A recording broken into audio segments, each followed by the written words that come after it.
ಬಿಜೆಪಿಯಲ್ಲಿ 75 ವರ್ಷಗಳ ಬಳಿಕ ಅಧಿಕಾರದಲ್ಲಿರಬಾರದೆಂಬ ಭಾಗವತ್ ಹೇಳಿಕೆಗೆ ಶಾಸಕ ಬೇಳೂರು ಗೋಪಾಲಕೃಷ್ಣ ಪ್ರತಿಕ್ರಿಯೆ ಕೊಟ್ಟಿದ್ದಾರೆ. ಶಿವಮೊಗ್ಗದಲ್ಲಿ ಮಾತನಾಡಿದ ಅವರು, ಆರ್ಎಸ್ಎಸ್ ಮುಖ್ಯಸ್ಥ ಭಾಗವತ್ ಅವರು ಸರಿಯಾಗಿಯೇ ಹೇಳಿದ್ದಾರೆ. ಮುಂದಿನ ವರ್ಷ ನರೇಂದ್ರ ಮೋದಿ ಅವರಿಗೆ 75 ವರ್ಷ ತುಂಬುತ್ತೆ. ಹೀಗಾಗಿ ಮೋದಿ ಪ್ರಧಾನಿ ಸ್ಥಾನದಿಂದ ಕೆಳಗಿಳಿಯಲಿ ಅಂತ ಸೂಚಿಸಿರಬೇಕು. ಹಾಗಾದರೆ ನಿತಿನ್ ಗಡ್ಕರಿ ಅವರಿಗೆ ಪ್ರಧಾನಿ ಹುದ್ದೆ ಕೊಡಲಿ ಅಂತ ಶಾಸಕ ಬೇಳೂರು ಗೋಪಾಲಕೃಷ್ಣ ಹೇಳಿದ್ದಾರೆ. ಈ ದೇಶದ ಮುಂದಿನ ಪ್ರಧಾನಿ ಗಡ್ಕರಿ ಆಗಬೇಕು.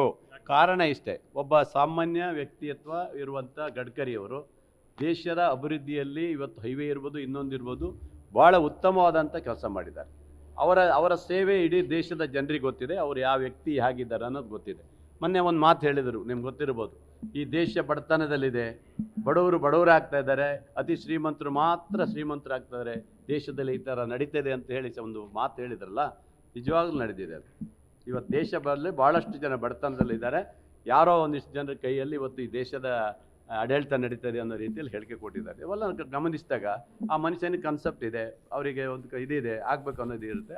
ಅಂಥವ್ರು ಮಾಡಿದರೆ ಖಂಡಿತ ಆಗತ್ತೆ. ಈಗಾಗಲೇ ಮೋಹನ್ ಭಗವತ್ ಅವರು ಹೇಳಿದಾರಲ್ಲ, 75 ವರ್ಷದ ನಂತರ ಯಾರು ಇದ್ದರೆ ಅವ್ರು ಬಿಟ್ಕೊಡ್ಬೇಕಂತ ಏನು ಮಾತು ಹೇಳಿದಾರಲ್ಲ, ಇದು ಗಡ್ಕರಿಯವರಿಗೆ ಒಪ್ಪುತ್ತೆ ಅನ್ನೋದು ನಾನು ಅನ್ನಿಸ್ತದೆ.